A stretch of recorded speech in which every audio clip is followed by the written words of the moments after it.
second base. I didn't know you were. That's awesome. Yep. He's holding I his love dude. it.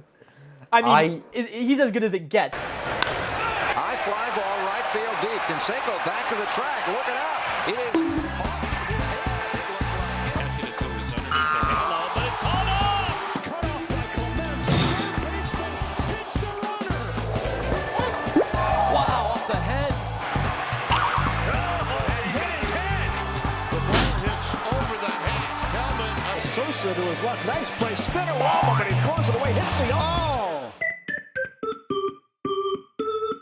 Welcome back to the Off the Dome podcast. I am one of your co-hosts, Kobe Van Nort. I'm here today joined by my other co-host, Aaron Nemiroff, Zev Black. We're having fantastic days. I'm going to cut you guys off real quick because I don't get to talk about my day enough. We talk about your guys' days. Weren't even cutting us off. Like, we well, were chilling. I'm going to stop for before it nothing. starts because usually I follow it up with a, how's your day going? And you know what? I do care about it, but I have to get into my day because it was quite interesting being at Sutter Health Ballpark today.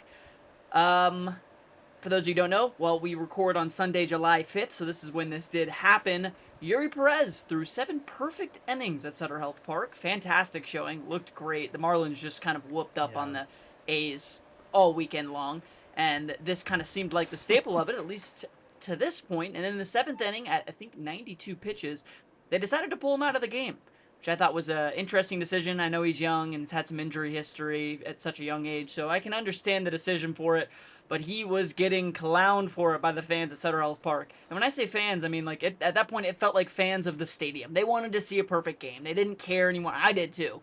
They didn't care anymore about whether the A's won or not. So they started chanting shame, and this lasted a long time. They put in Luke Backar, if I'm pronouncing that right, and in 3 batters, he lost the perfect game, no-hitter, and shutout. Took him 3 batters. Walked the first hitter, gave up a base hit, and then double scored a run. From that point, then he didn't get an out and loaded the bases, and Jonah Heim made it a 3-run ball game. I didn't mention this, but it was an 8-run ball game when Yuri Perez left the game, 8-0, obviously with the perfect game. And it became 8-5 after the end of the 8th. And then going into the 9th, the Marlins had found a way to score another run, and the A's rallied back, and it was a 9-8 final score. They ended up losing, but it was just an insane game, to say the least. 3.5 hours, very long for games these days with the pitch clock, but I just had to bring that out there. It was this is as quick hitter as it gets. This is right now. I just came back from this, as you can see, repping the Sacramento jersey. Got it on DHgate. It was pretty nice. Also, get jerseys on DHgate. That's a good way to go. But Not a sponsor. not a sponsor yet. But with that, how are you guys doing today? Doing so good, Kobe. Good. Yeah, I mean, Aaron told me about this this perfect game attempt on our car ride back home, and I was not happy they were taking him out. I mean, I know the injury history, but this is a once in a lifetime opportunity, and 100%. I wanted to see the guy do it. But I get it. Yeah. It goes both ways. He wants to keep pitching for the rest of his career. He's a young pitcher that has a history of arm problems. It just, you can see both sides. I get it. Moral of the story, though, with that game is, can the bullpen start doing a better job so we can get our podcast recording started earlier? Because we wanted to get this thing started an hour ago, and they were just taking Kobe away from us. Essentially, it's Kobe's fault. Well, it's not. Just wanted to keep playing. Yeah, they had a fun time. Essentially, it's Kobe's fault. It was one of those games too Just where it felt like kidding. everything that could delay the game did it. Because like now with the pitch clock, like the game does move faster. And it was just like multiple replays, every ABS used, multiple injury timeouts, and it was like every little thing that slows down the game, they found a way to do it on both sides. But still, at the end of the day, a fantastic game, 9-8. You don't see it often, but yeah. Yeah, I mean, with that late inning comeback, it almost got into a situation where the Marlins may have had to use like a 5-man infield to, prevent the A's from tying it up, which is maybe the best transition we've had. Number 1 brings us into our first topic: 5-man infields. It would have been good if they actually did. This is gonna be something. But like, Right. it didn't come into Almost. play. It's just... This is gonna be something that we're gonna work on each week, trying to get the best transition out there. One of these Don't days bring it'll work. we. So You. one of these days. So last Sunday, the Yankees utilized a 5-man infield in a tie game with the Sox. In the 10th inning, I want to say it was, Masataka Yoshida was on third base. Jarren Duran at the plate. Jarren Duran, of course, we posted on our socials, which I know all of you saw, laces a ball to right field. Actually, it wasn't even a lace. It was kind of like a lazy line drive to right. Yoshida scores, wins the game. I'm pretty anti-5-man infield. I have my reasons. I know you guys are both pro. I want to hear your thoughts on this first. Well, I assume, because we've had this conversation off the pod, that you're going to bring in the factor of batting average goes up.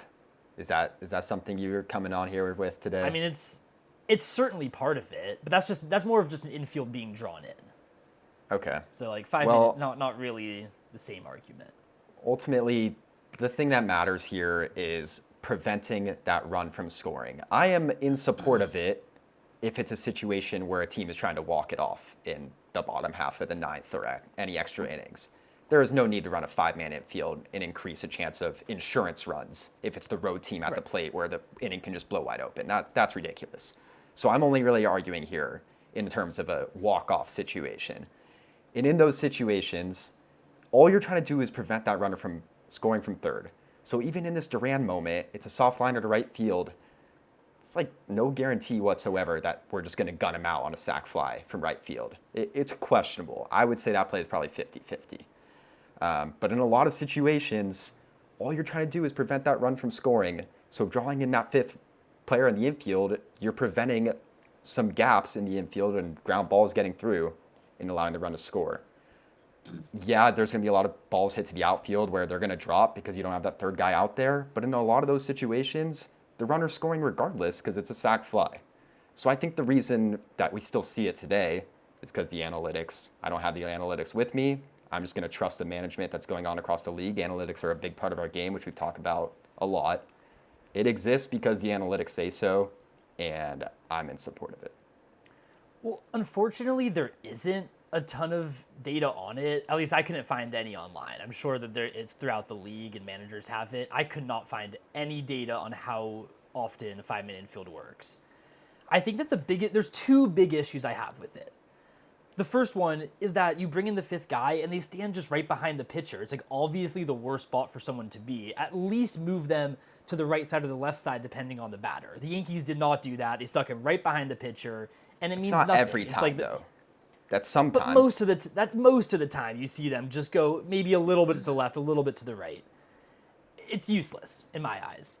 Specifically with this situation, and again, it is situational. If you have, Estrella Ruiz on third base, you're not going to get him with a sac fly anyways. But Yoshida was on third. He is in the 25th percentile of sprint speed, which is relatively slow. Bellinger's in right in the 91st percentile of both arm value and arm strength. I think there's like a real chance, a big chance actually, that Bellinger would have gunned Yoshida at the plate. The ball was not hit that far. Hitters in this league are so good that they can place the ball pretty much wherever they want to. If there's a gap in right field or left field, they're able to do that. Well, he did. Well, he did. He knew that all he needed to do was tap the ball to right, pull side, easier than going oppo, tap the ball to right, and it's a base hit and the game's over. At least if you have three outfielders there, they're not able just to guide a ball to a wide open space where nothing can happen. Well, that's true, but you can also make that same argument that when you have a 4-man infield in there, that the players can do the same thing. Now you have a better chance of poking it up the middle or doing that same argument exists for a 4-man infield as well. It's so marginal. You say poke him up the middle, you put a guy right there, it's just where the pitcher is. I don't feel like that's an advantage. Check out the picture I just sent you guys over text. This is the one that comes to mind for me. 4 men on the right side. Dodgers Padres years ago. Yep. What was the result? It worked. It hit it to. They brought in Andre Ethier to play first base. I'm pretty sure. It was a pretty cool moment. This is way better. This is like you're saying the guy is going to pull the ball to the right side. Let's put all of our guys there. Or what about this one? Here's another. I'll pop a couple of these so people watching can actually see what we're talking about. But I don't think it's just a guarantee that they just put him behind the pitcher. That's the same thing too, and it's like it's certainly a better idea. But even with this, it's like you leave that wide open gap with both of those. You leave that wide open gap in the infield now, and it's just like, man, you're giving the hitter such an advantage being able to place the ball where he wants. I mean, but shoot, it's all they could percentages. bunt. It's not like they're just guessing. Like, they know where the hitter hits the ball. That's why, like, the shift existed for so many years and was so successful. It's all coming down to numbers. Not really the same. The shift was like, the shift was implemented like throughout the entirety of the game where the player is trying to do damage. In the 9th inning, they're trying to win the game by any means possible. They're not trying to, hit the ball over the fence. Jarren Duran's trying to place the ball in right field where Cody Bellinger literally would have been standing had they not done a 5-man infield. 50-50, he would have been safe anyway. I honestly, I disagree with that. Like, Yoshida is slow. Okay, even in this situation, yes, you are vulnerable to that type of play. But whatever numbers the Yankees had, they thought there was a marginally higher percentage chance that Duran hits a dribbler up the middle that gets by the pitcher. And so based on that 2% difference in Duran's odds to hit it up the middle, they felt like they were in a better position with that guy standing there rather than spreading out in the outfield. Like, it's all marginal, but there's a reason they're doing it. It's not like just a full-on guess, no? Yes, it's not a guess. But the issue with that is that they're looking at those numbers throughout the course of the season in every situation. Or at least what you're talking about now is. They say, okay, in the 3rd inning, when the infield's playing straight up and the outfield's playing straight up, this is what he typically does. That's not the situation. He's good enough. Every hitter in Major League Baseball is good enough, for the most part, that they can just guide the ball where they want. That's why they play Pepper. It's the same thing. You just guide it where you want it to go. Yeah, he's more likely to ground out to second base. Oh my gosh, he grounds out to second base all the time.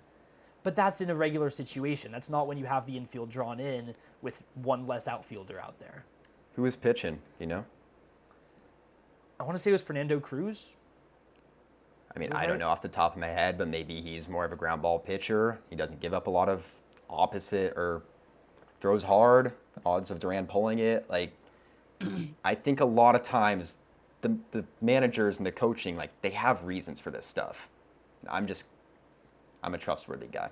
Yeah, Maybe and to take you up on that, like, it's a chess game at the end of the day. Like you brought up with just Fernando Cruz alone. Like, it is just analytical to the extent of where the pitcher's averaging throwing the ball, what's happening when that happens. People, I mean, I brought this up multiple times, but teams invest millions into their analytics teams for a reason because they believe that that is their best chance at winning the game. I do understand your point, too, where you agree that giving the player a mindset of you just have to play Pepper, you just have to hit it in one spot.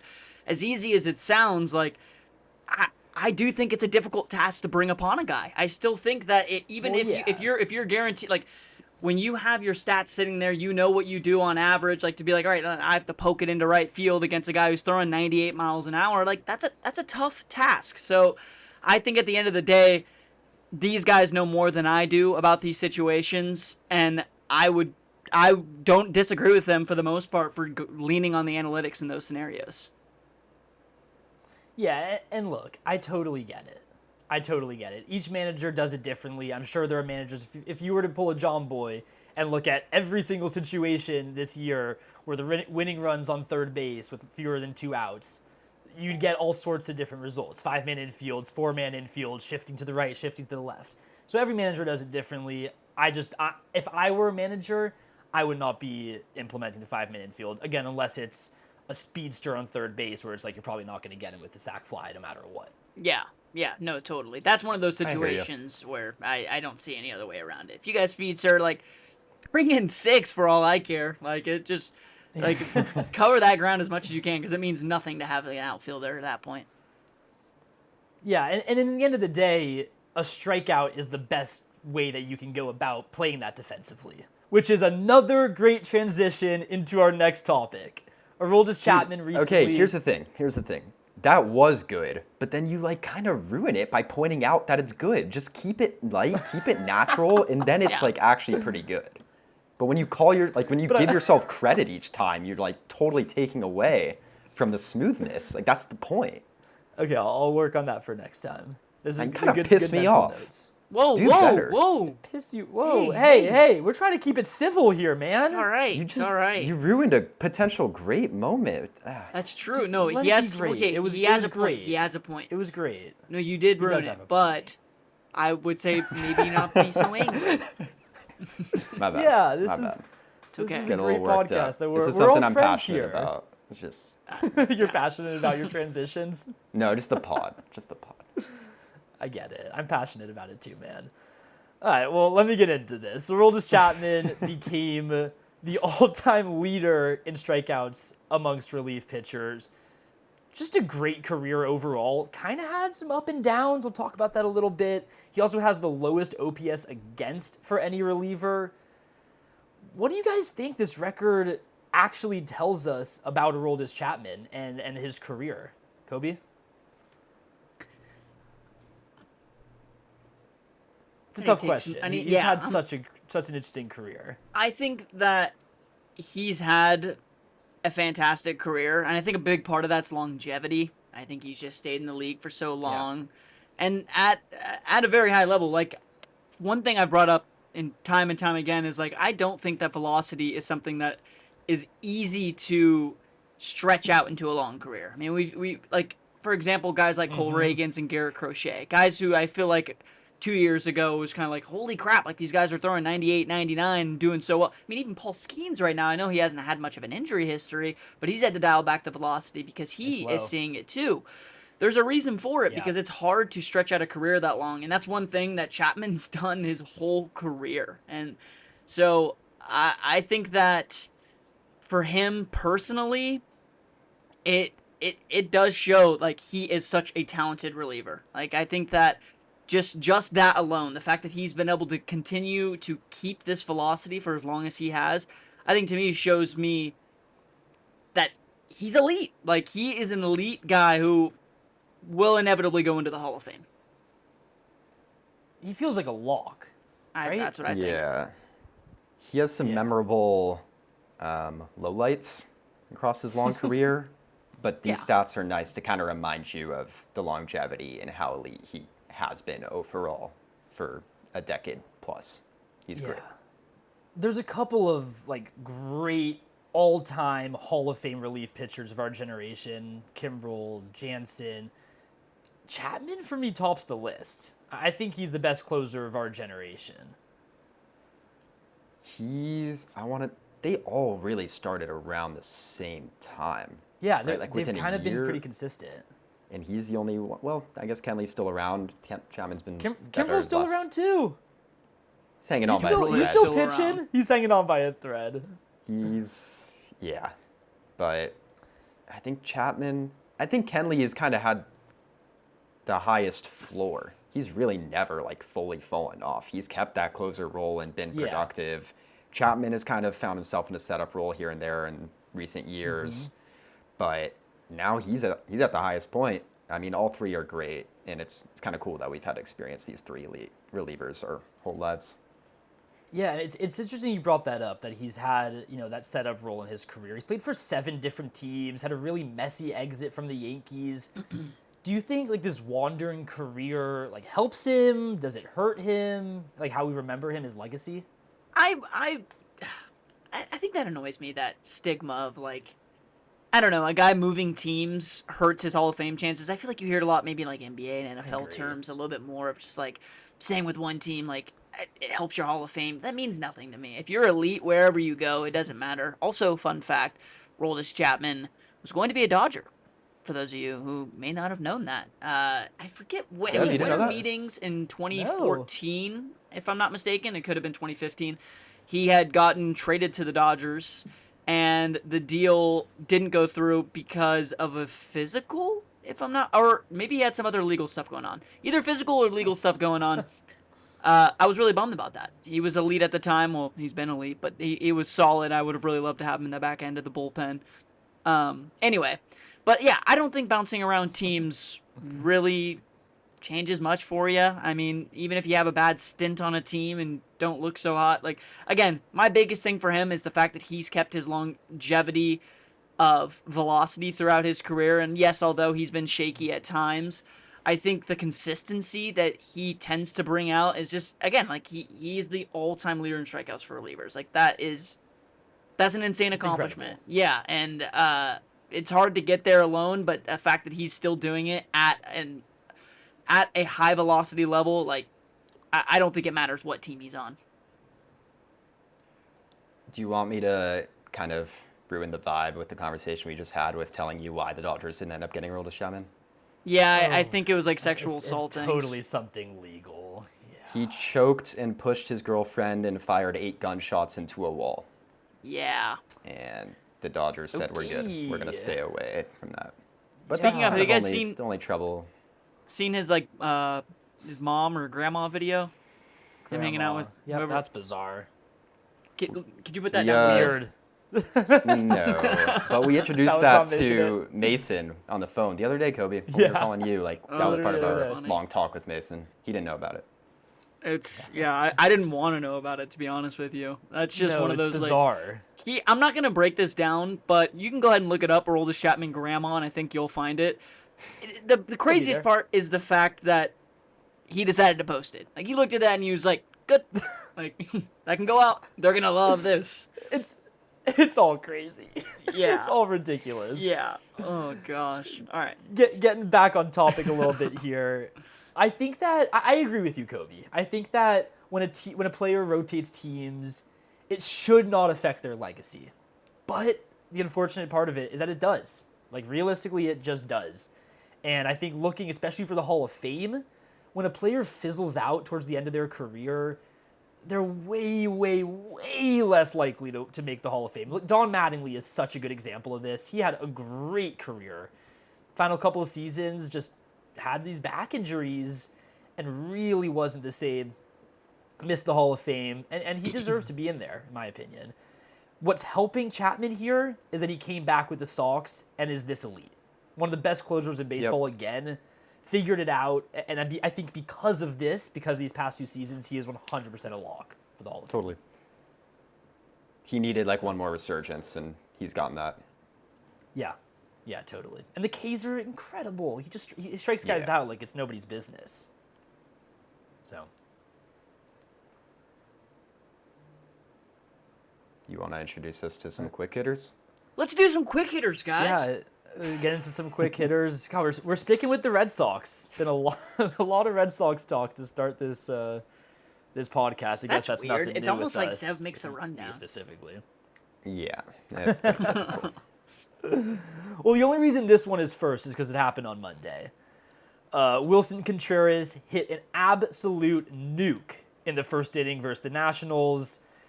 Going crazy, walking down to first base, yelling, "Venezuela! Venezuela!" Gets into the dugout, was bawling, got a bunch of hugs from his teammates, his coaches. In the second inning, he gets ejected, checked his swing, tapped his helmet because the umpire called it a strike. Umpire said, "You're out of here!" And he doubled down on it after. He was like, yeah, that's an auto ejection. Every single time someone does that, that's an auto ejection. I think it's a little soft, but so be it. The next day, the benches cleared at Fenway once again when Cade Cavalli struck him out and said, "Sit down, boy." Not a good look for him. Contreras, along with Nate Eaton, Miles Michaelis, were ejected. Cavalli was somehow allowed to stay in the game, went on to strike out 13.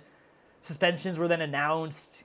7 for Contreras, 7 for Cavalli, 5 for Michaelis, 3 for Eaton. Cavalli's, it was just like, John Boyd did this breakdown. He called Contreras a boy 3 times. He then said to Jaron Duran, called him bro, big juxtaposition there, and then called the umpire sir.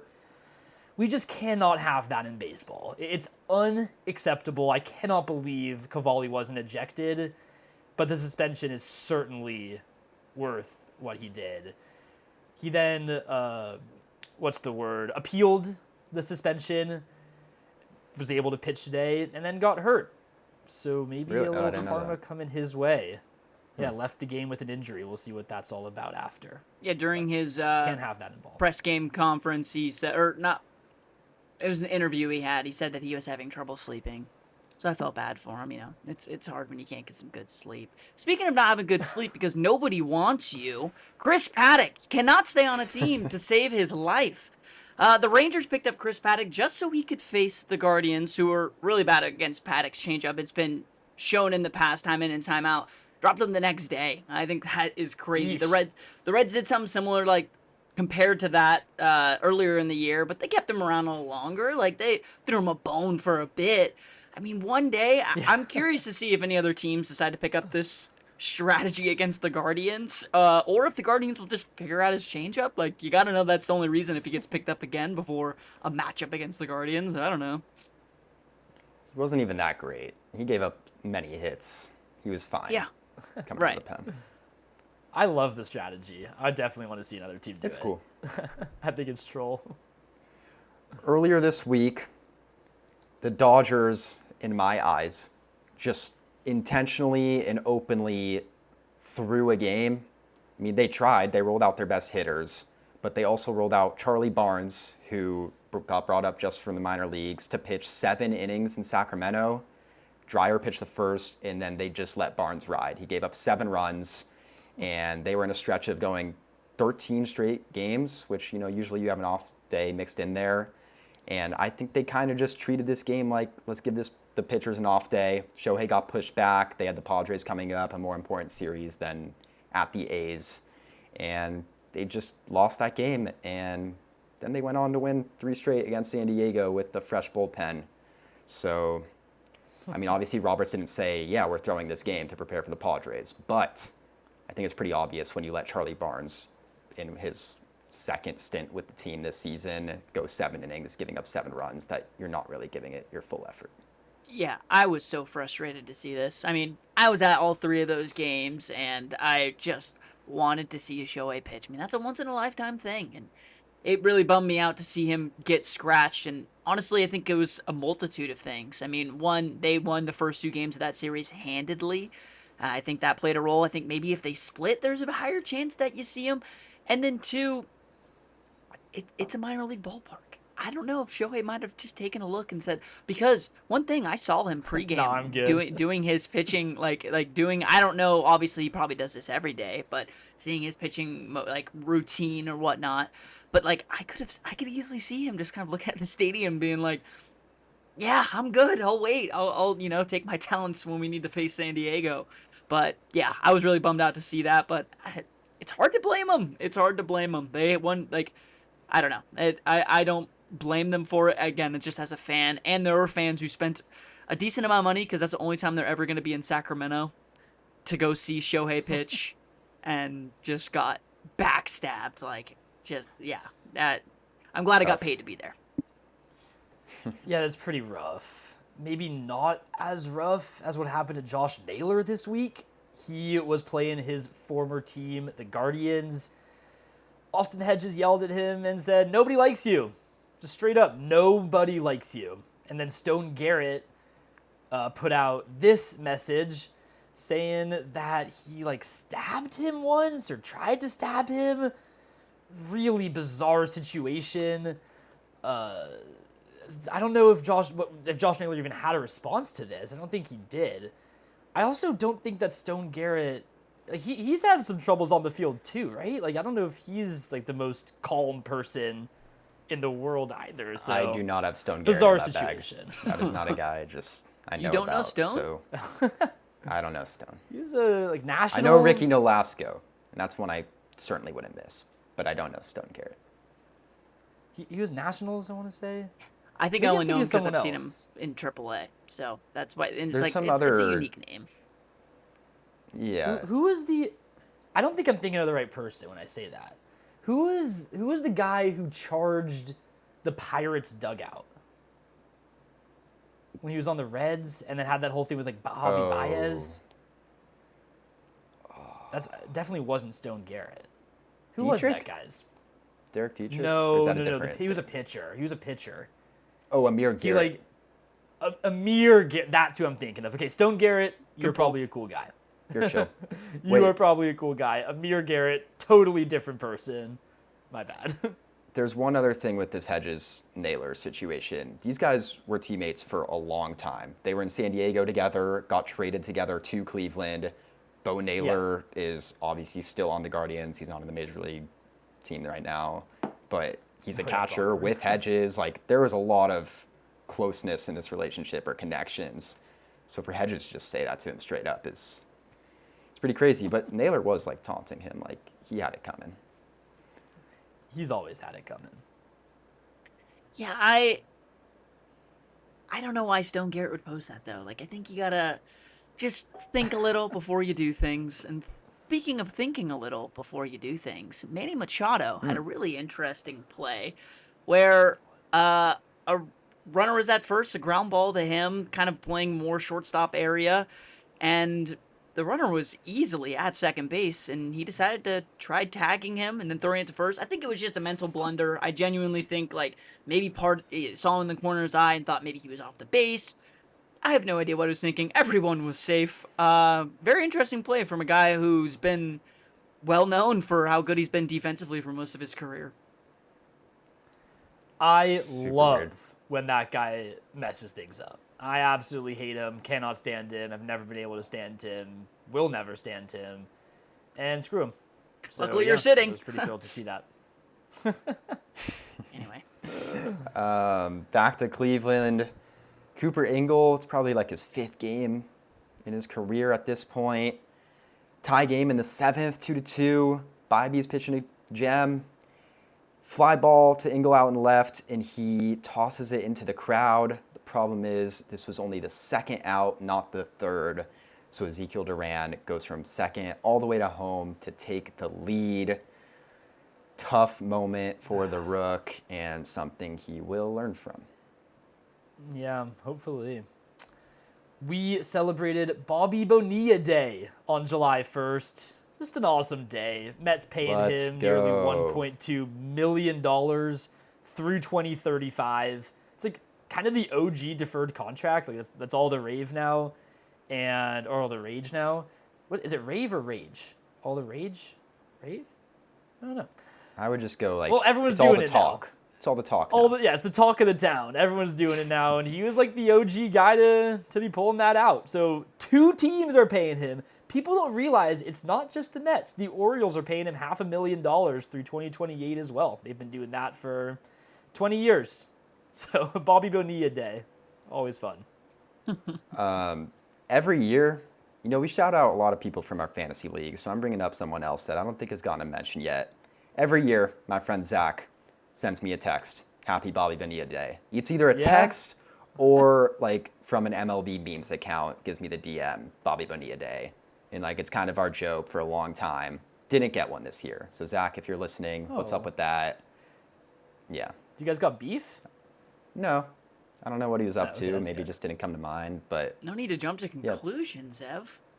yeah, it was nothing like that. It's unexpected. He's busy. It was a little unexpected. I'm used to getting that text. He hit me with a FaceTime the other day. I FaceTimed him back. So Zach, if you're watching this, I want a FaceTime from you. Zach, I'm kind of putting a testing little you. phone tag Do you here. watch our podcast? If not, there will be beef. Like, then there will be beef. No beef over Bonilla. But yeah. This. But if you don't FaceTime me, there's beef. Speaking of beef, no, I'm just kidding. That's It's a bad funny. one. Any players that Yeah, it's like the opposite. I know. I just wanted to. I couldn't think of anything.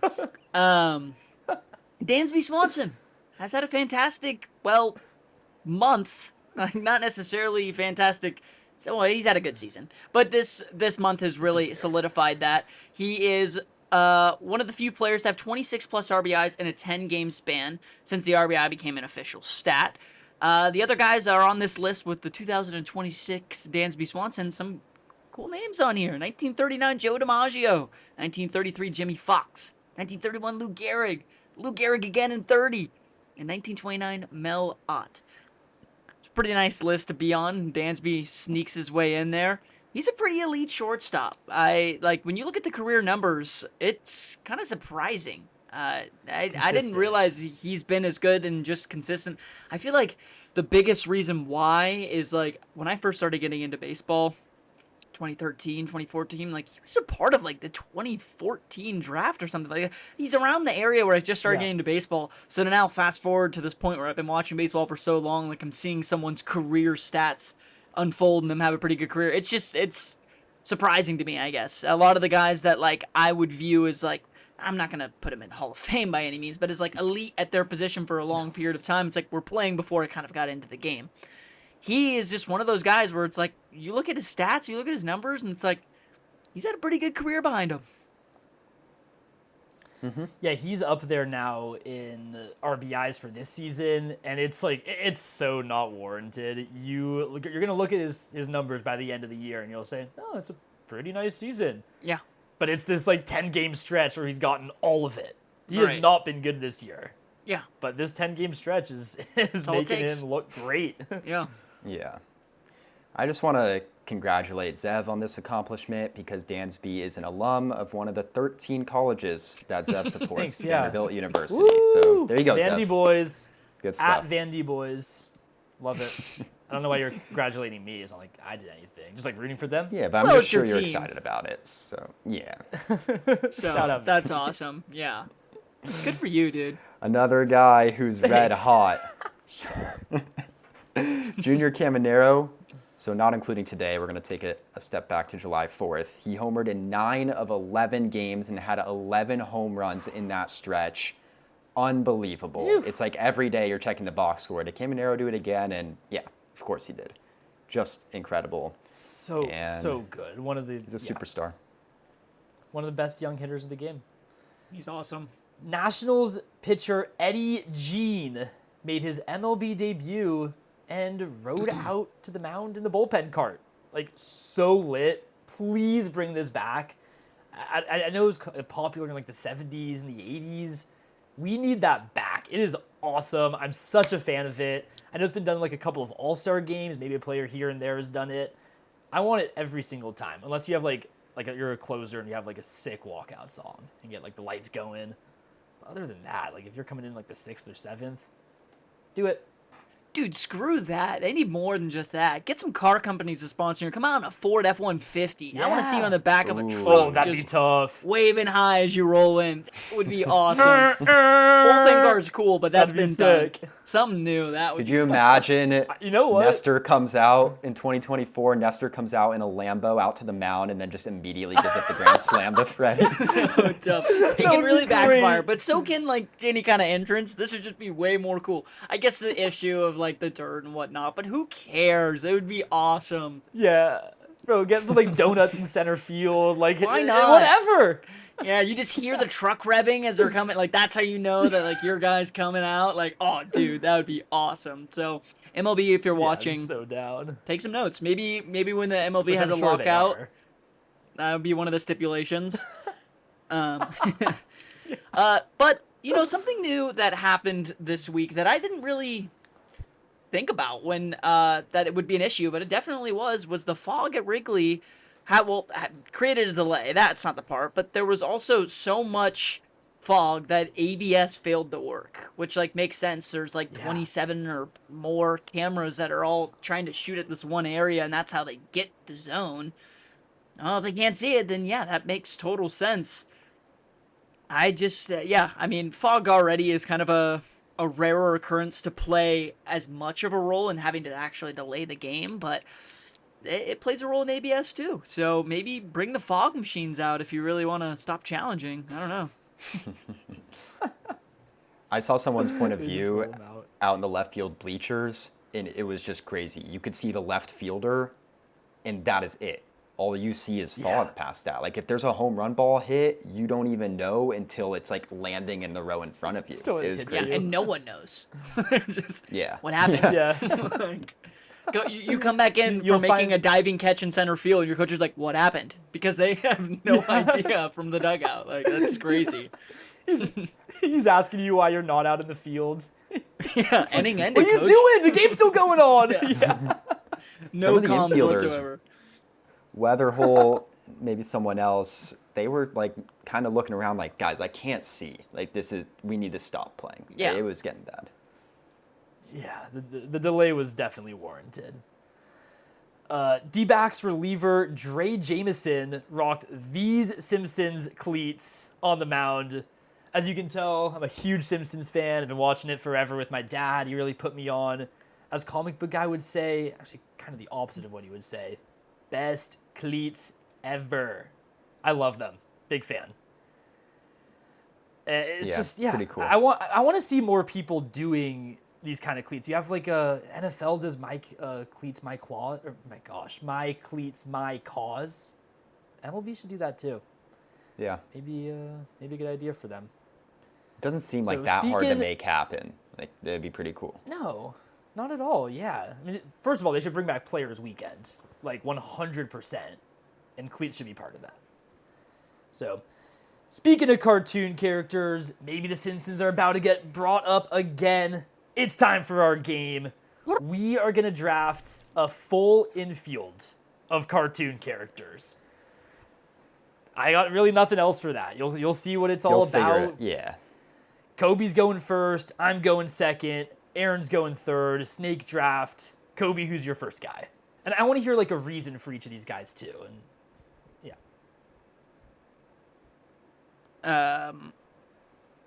I don't know if I got the list. Where's the list of names? Uh-oh. Kobe. Did I miss it? No, you're coming up with your own names. No. It's a draft. I'm Whatever coming you're up feeling. with my own names. Oh, well, this is seriously going to be off the dome now. Yeah. Holy moly. Here we go. Oh, here So get creative, we whatever go. you're feeling. So you got to Oh, pick a man. player to play first, second, No, yeah, third, I just short, thought we were and going to be picking catcher. from a Yeah. pool. That's kind of No, what I oh, came no. in with the mindset of. All right, that changes things. I shouldn't have picked to go This is going to first, be though. interesting.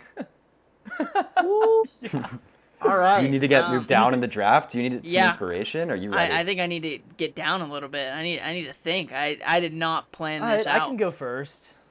I'll go first I've got my then. squad. I am picking. I'll go first. Aaron goes second. Kobe goes third. Kobe, do you want to go Sure. second? Nope, go. Okay. Yeah, I'll go third. Well, I'm picking the 1-1 mainly because I know Aaron wants this guy because I know he takes him in Super Sluggers. No. I'm taking the shortstop. I'm taking Mario. 100% the captain of the team. He's a lead out there. He leads my squad to a championship. And I know Aaron wanted him. And look at this reaction. I knew I would get this. I love it. Oh, I just love it. You just ruined my That's whole my plan 1-1. and draft. I thought I should have just volunteered to go 1. I was like, I don't care. Yeah, I'll go you should 3. have. Dude, he is Mario, a the star 1-1. shortstop. Q, I know you're watching, bro. I'm sorry I didn't get this done for us. That was bad execution on myself. I'm Bad flustered. X. But great X from me. I have to rearrange the infield. Like, that was my shortstop. Okay. All right. Well, I still got some other names. I'm going to have to come up with something, though, for short. Oh, man. All right. It's fine. Got backup options. With my first pick, I'm going to go to first base. I'm going to go with a guy that I just think is going to hit bombs on bombs on bombs, and that is Popeye. Feed the man some Popeye. spinach, and I think you're going to be Prince Fielder at first base for me. Let's run it, Popeye. It's I a like good that. pick. No, I like that. With my first pick, I'm gonna go with Pablo Sanchez. One of the best players that you can Oh. possibly have in backyard baseball. Is this allowed? Challenge. Is he a cartoon character? He's in a cartoon. I'm bringing up receipts of our text conversation because this came to my mind. Did we say shows? Okay, wait. Kobe We said, said I think, cartoon any character. animated character. Kobe did say. I was thinking show, but I like your thinking. The door's open. Yep. I think Pablo it's Sanchez. okay. Door's It's the open. squad. I think it's okay, and he's think the it's okay. goat. Oh, that may have been He's better the than goat. Mario. There's my shortstop. Mario's Dude, better. I Mario's screwed better. this up too. I'm not going full just sweaty in that way, but I had to get him out of the way because I wanted to have him on my screens. That's pretty good. For a Yeah. little bit of a fun pick, I want him on my team. This is, again, I was planning on getting a list of names. I'm taking Shrek. Put him at first. Shrek. I want Shrek at first. Yeah, that's Big sweet. body, He'll cover some. Well, he's not going to cover much ground, but he doesn't need to. He's going to be at first. So, yeah, we'll go Shrek for my second pick. He was on my list. Solid pick. I'm gonna see. There's two guys that I have one like kind of sleeper that I think I can wait to the later rounds. I do have two more though that I'm worried could go to Zev. So I'm just trying to decide which one to go next. I think I feel a little bit better about taking my third baseman right now. Now it's gonna be Bugs Bunny. And that mostly just comes from what I've seen him do on the basketball court. We know he's an athlete. He's played with star players before.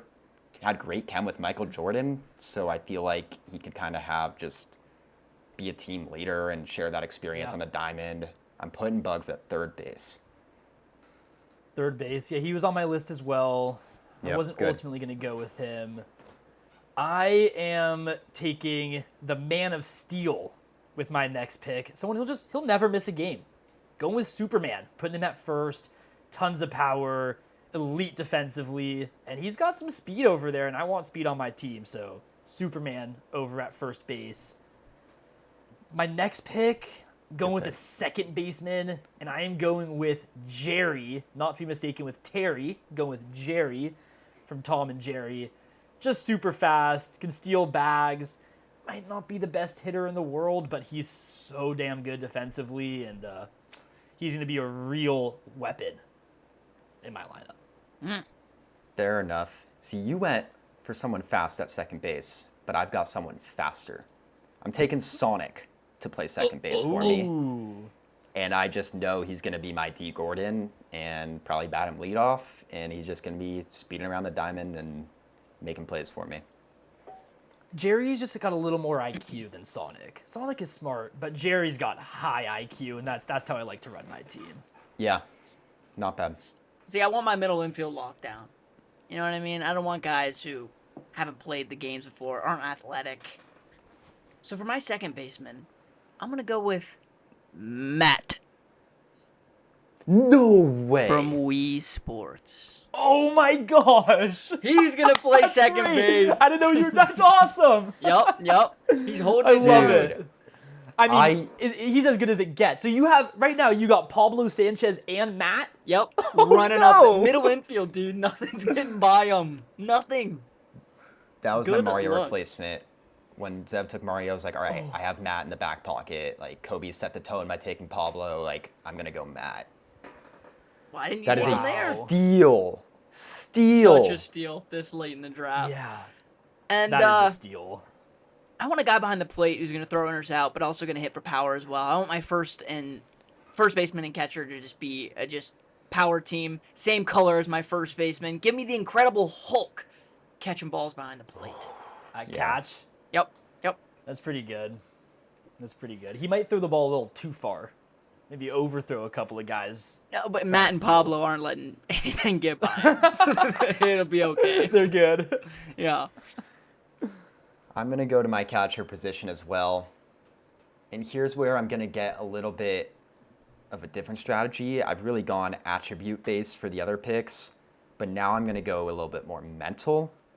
And I want a guy that's going to be kind of just causing problems for the other team. He's kind of my Josh Naylor in a sense. So at my catcher position, Eric Cartman. That is me, my catcher. And I just want him to be chirping the other team the entire time, whatever he's got. I like that. I gotta be honest, I think that's an awful pick. He famously hates baseball. They were in the All-Star tournament. They wanted to lose. They were throwing so they didn't have to play anymore.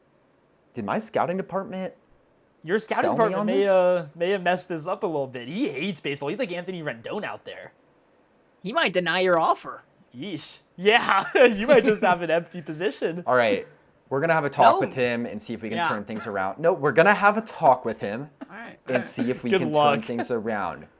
I mean, he has a chance to team up with Bugs, Sonic, and Popeye. Like, I don't know if he's going to turn that opportunity down. Yeah, we'll see. Let us know how that talk goes.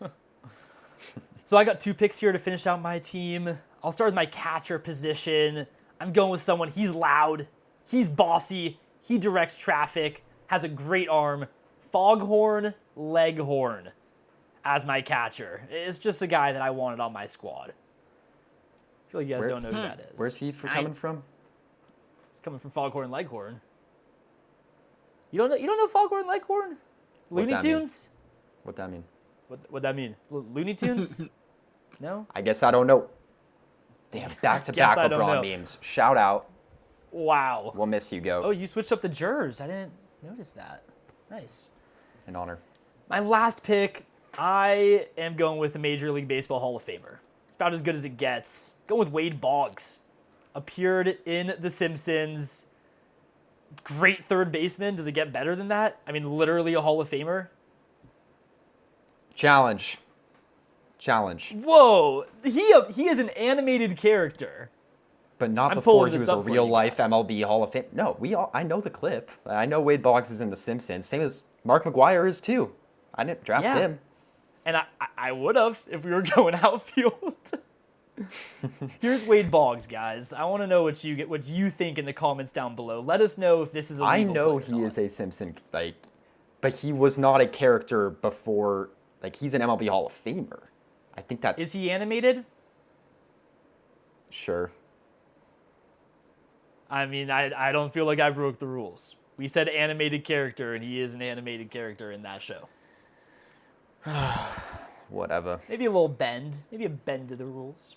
I think a complete bend of But the hey. rules. Turned it on its I think head. it's good. What is this game I think it's become? good. All right.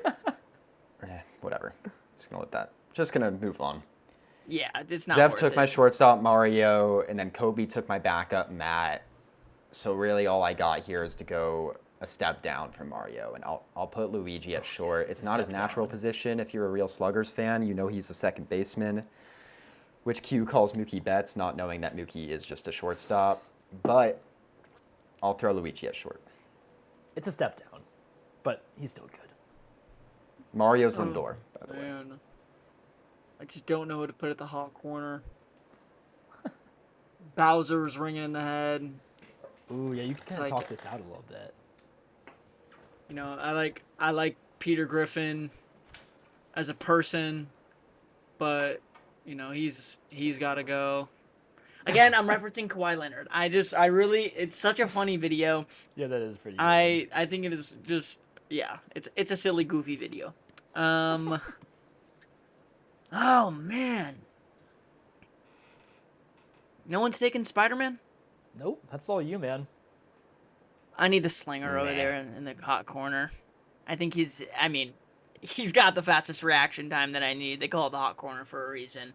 You know, you may not have the power, but I've got the power with my catcher and first baseman. The goat's up the middle. We got Spidey at third. I think that might be the greatest team ever created. You got Matt. Oh, that's just about as good as it gets. Let us know who you think got the Yeah. best team in the comments below. And also, yeah, if you could be the ref for Wade Boggs here, maybe I'm just disqualified if that's how you guys are feeling. Let us know. We'll see. Well, I mean, you just won't get votes, I think. I think people are going to be like, yeah, no, Zev's in the wrong. I wanna go Yeah, with Kobe's. it's possible. It's possible. Well, we just built some all-star teams, and the all-star rosters came out. What did you guys think about it? Nah, not really much different than any other year. The thing that bothers me the most is just the way these teams are built in terms of the starters. I think we're giving fans, and especially fans of big market teams, just too much power. Because I don't think there's necessarily a whole lot of crazy snubs off the roster. Couple. But there are snubs from the starting line. Yeah, there's a few. There's always going to be a few.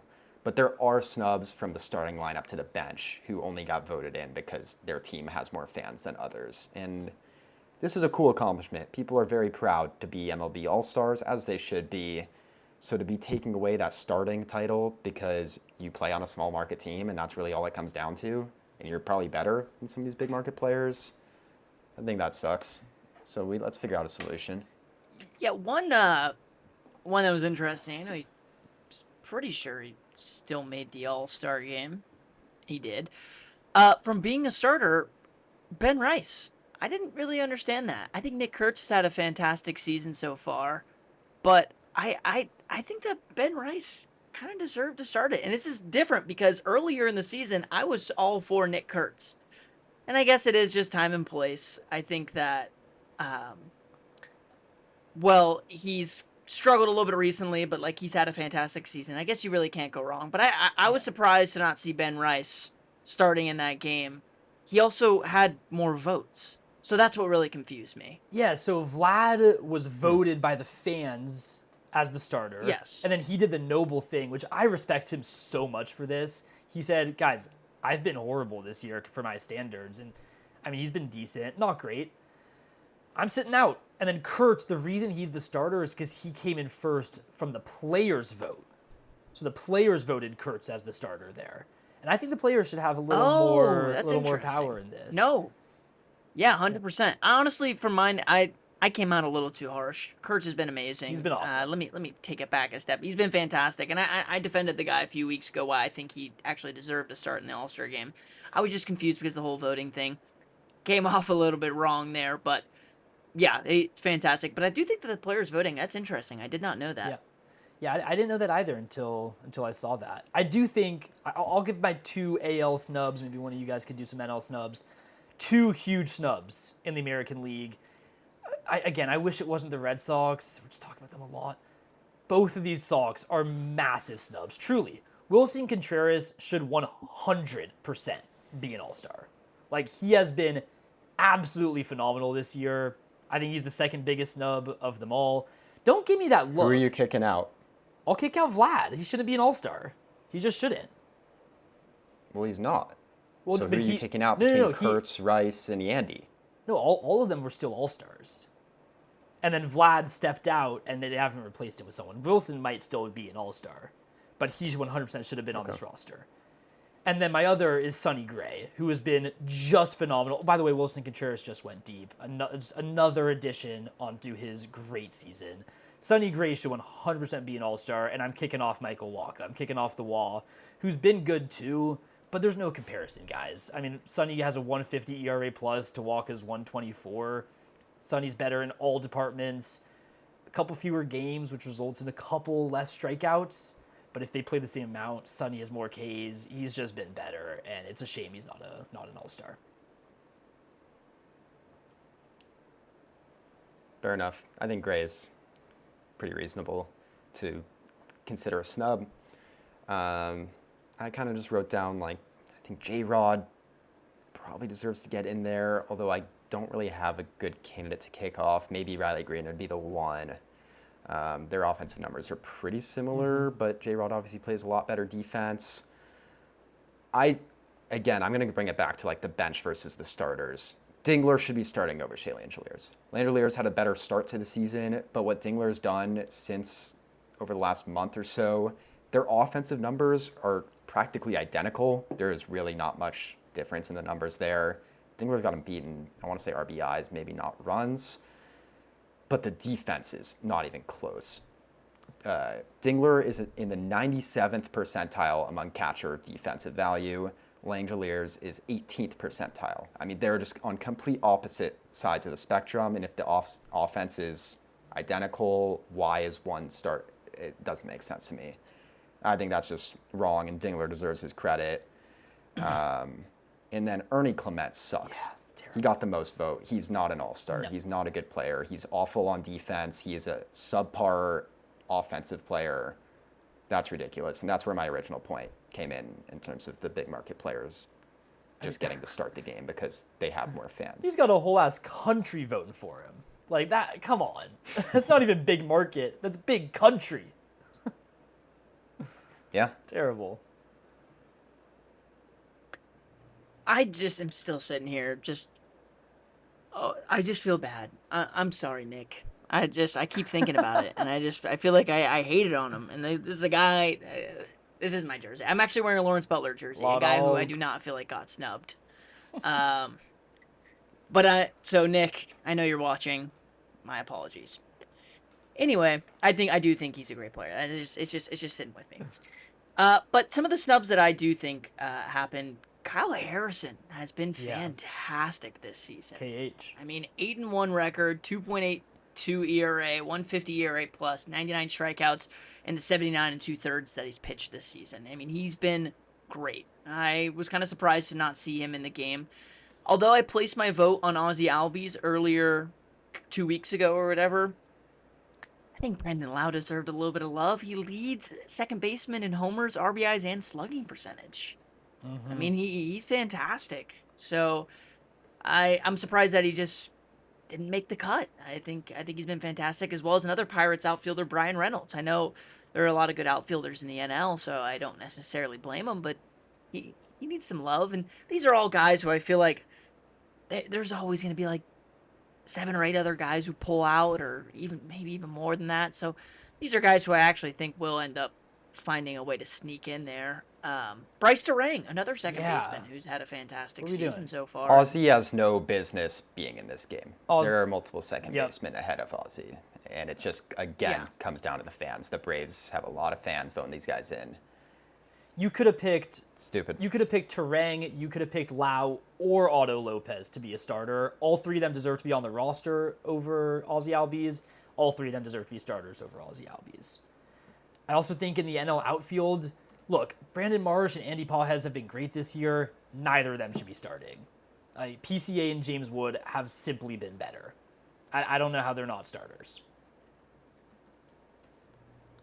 Pages is an incredible center fielder. He's awesome. But obviously so is PCA. Yeah. So, yeah. No, they've been great. I agree. I just learned this. Brandon Marsh, second highest BABIP of all time. Like, he's a great guy. He's a great player, and he's had a phenomenal season. But you just can't tell me he's been better than either of those 2 guys. I refuse to believe it. I refuse to listen to it. Yeah. I'm going to go back to my kind of Ernie Clement comment and pick someone out of the NL to just absolutely rail as well. Eduardo Rodriguez is trash. Just trash. The luckiest pitcher this season, except for maybe Randy Vasquez, whose numbers aren't even good either. This is coming from before today, and Erod again, just lucky as heck.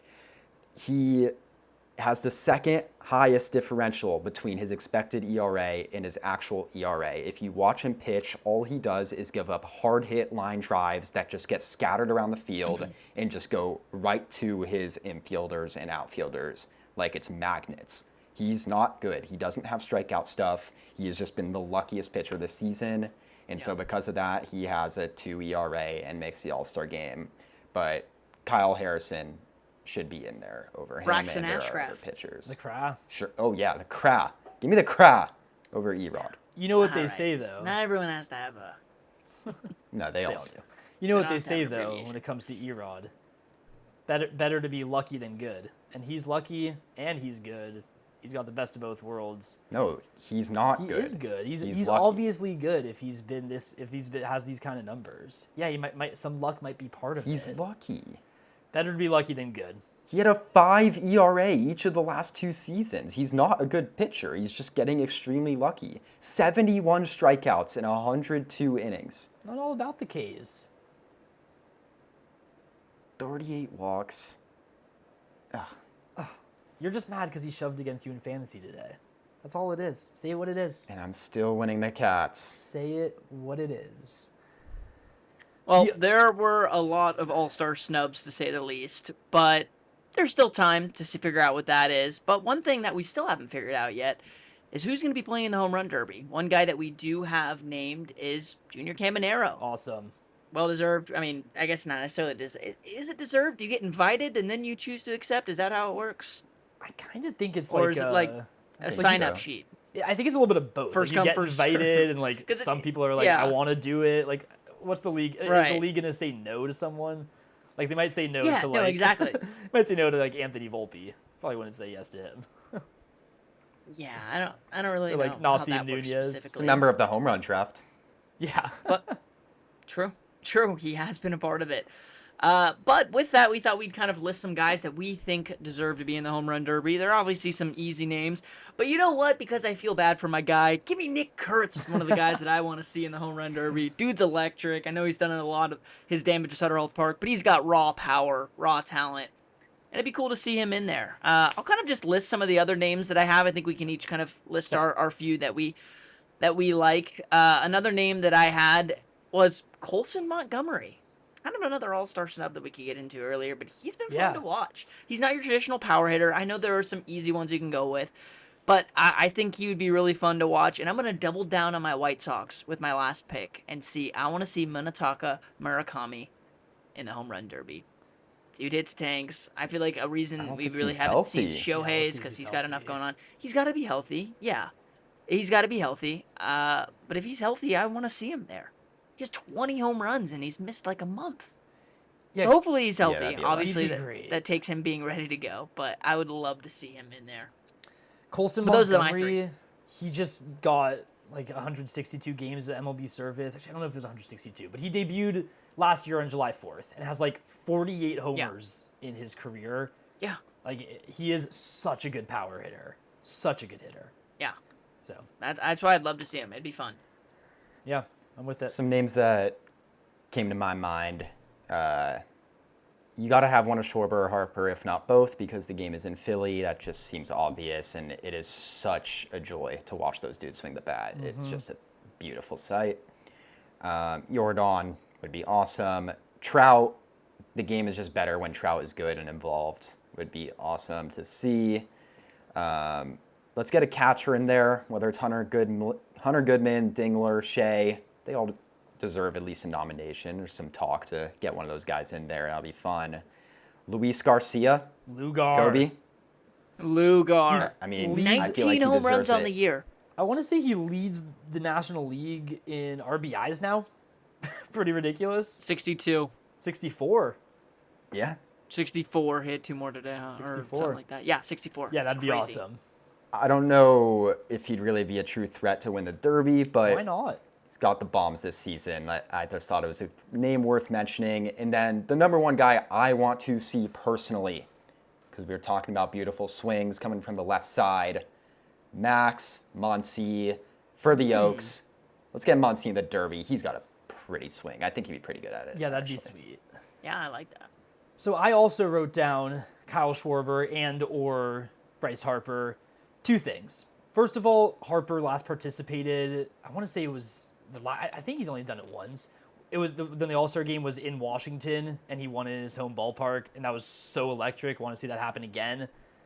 And then I also just think that the MLB leader they should 100% have to participate in the home run derby each year. Schwarber leads the league in homers, gotta play, gotta participate. I want to see CJ Abrams in there. He's so electric, has such a good personality for this. I think he would just put on an absolute show. And then the other guy I came up with might be a little interesting here. I want to see Fernando Tatis. Obviously, he's been absolutely weak this year, but we know what he can do. When he's getting BP, I feel like he can put it out of the ballpark like anybody else. It'd be fun to see him go out and win it. It would also be absolutely hilarious if he is just terrible and has 3 bombs in the tournament. How funny would that be? He just goes out there and is horrendous. I think from a pride perspective, there's no chance he does it. No, I think probably not. He just seems like one of those players who's I can only make myself look bad. If I hit 40 be home so runs, everyone's funny. going to clown me saying I can only do it during the Derby. And if I hit none, everyone's like, yep, we saw it coming. It's just, there's no winning for him, I think, It'd if be he does it. great. It's a win-win for us. Yeah, that's I've true. Yeah, it would be great. I've got one other concept here. Every 5 seasons or so, maybe every 3, maybe once a decade, let's do Wide a range. Legends home run derby Ooh. at the All-Star weekend. Pujols, Miggy, Robinson Cano, Votto, Longoria. Nah. Oh, Ortiz come will- on. He's been retired too long. He's too He doesn't quite old. make the cut. Bruh. Yeah, it just doesn't quite make the Bruh. cut. He retired too long ago. Anthony 10 Rizzo. years, he can still swing it. Whoever's interested. Chris Taylor. I think a Legends home run derby would be kind of fun. Actually, that would be super popular. Yeah, Everyone I'm would enjoy down for that. And I think some of these players want to show that they still have it. They still are in the gym. I think that'd be pretty cool. We just saw Prince Fielder swinging the bat. He crushing balls. Oh, that would be awesome. Yeah. That'd be really cool. Oh, I'm so down. I love that that'd be a lot of idea. fun. It can be like a little shortened tournament. It doesn't have to have the same rules as the regular home run derby. Yeah. But have it right before and then lead into the main event. Oh, that's a great idea, Nem. Come on. Maybe go back to the original format, 10 outs. That's a much shorter thing. That's what they're doing. And they're not swinging as much. Right? Are we going think back? we're Well, going they took away the No. clock. Yeah. We're not. I don't know if they're necessarily going back, but they took away the clock. I think it might be. It's a it might new be thing that 10 just came out. Pitches, not 10 outs. And I think it's Pitches? I think it's No 10 way. pitches, and then on the last one, maybe 20 pitches, and on the last one. All right, I'm looking you it up, so homer- can I just say Yeah, it? yeah. You go until you homer. No time, reverting to an untimed swing-based format. Hitters receive 20 swings. 20 swings. Okay. In round 1, 15 swings in the final 2 rounds. So the difference here is swings aren't outs. It's homers or outs. Uh-huh. So it's a lot shorter. And then it's definitely Wow. like the final. If you homer on the final swing, you get to just keep going, right? I'm not wrong about that. I'm like fairly. Last swing yeah. rule. If a participant hits home run on their last scheduled swing, their turn continues. I'm excited for this tournament. I actually like the home run derby more than I like the actual game. Am I the only one? Yeah, no. I game's totally kinda agree. I like actually both. asked this question to someone. I forget who I asked the question to, but would you rather sit in the nosebleeds of an all-star game or a home run derby? Would I rather sit in the nosebleeds of a home run derby or an all-star game? Yeah. Or an all-star game. I would Or an all-star game. rather sit in the nosebleeds of an all-star game, but I would certainly rather sit in the outfield of a home run derby. See, I'm the opposite. I think if I was if I could sit down on the field in really good seats, I'd want to go to the all-star game. But if I can't sit anywhere good, I'm going to the home run derby. I think I'd rather watch it. That to me would be more It's electric, valid. more fun. That's valid. Yeah, I think that's a good take. What about Would you go either way? Yeah, I think it's always weird that people like want to go to the home run derby and sit like third deck foul territory behind the plate. Like I've always found that kind of weird. No? Yeah. Well, you're going to pay significantly less to sit there. So if you want to go and you're not one of the elite, like, that's where you got to sit. Is that expensive? And I think that would still be a cool experience. I'm sure. To be in the bleachers for a home run derby, I'm I have sure that's very absolutely expensive. no clue.